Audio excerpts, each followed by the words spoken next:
Everyone, want to start with a Fox News alert because there was new video coming in of this massive train derailment. We caution you, what you're about to see is something we rarely view, but on this train, dozens were killed. A security camera catching the shocking moment when the train comes around a sharp corner, literally flies off the tracks. 78 dead, more than 100 injured. Police have put the driver of that train under a formal investigation, which means the driver survived. So many others did not. I'm Bill Hemren. Welcome here to America's Newsroom, and that is tough to watch. Indeed, it really is. Good morning, everybody. I'm Martha McCallum. We just watched this unbelievable video. 8 cars jumped the tracks and created that massive pileup. You can see the stunned reaction of people in that area as dozens were trapped in the train cars, pulled to safety by first responders.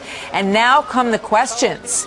And you can see it on that video that many will be watching time and time again. Was that train just going too fast?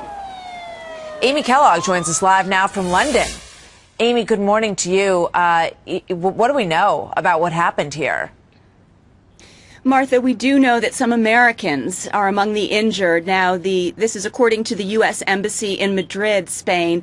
We can't get any more information at this point. The embassy itself is trying right now to gather details at this very chaotic scene. We do know, Martha, that a technical fault has been ruled out as a cause of this crash, and the Spanish media really is going with this theory that the train was simply going too fast. There's been no official determination of cause, but there are reports coming out of Spain that one of the drivers, as you mentioned, is being placed under a formal investigation amidst reports that the train was traveling possibly more than twice the speed limit. It was a relatively high-speed train, but the bend where it leapt off the tracks is particularly difficult, and the speed limit there is reduced to 50 miles per hour.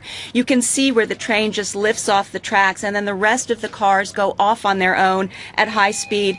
The train was packed with people on their way to an important religious festival in Santiago de Compostela in Galicia, Spain. Martha. Boy, what a tragedy. What's going on the scene there now, Amy?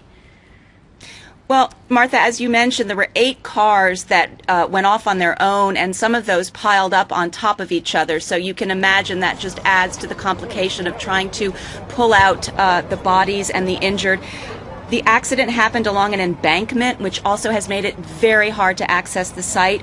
Firefighters were on strike at the time that this happened. Of course, they rallied and headed straight to help, but it was a scene described as something out of Dante's Inferno. At this hour, 95 people remain in the hospital, and the president of Galicia has said that July 24th is no longer known as the eve of an important festival, Martha. It is one of the saddest days in the history of Galicia. What a tragedy. Martha. And we're continuing to get information out of that scene. At least 78 dead is the number we've got right now. Amy, thank you very much. Devastation.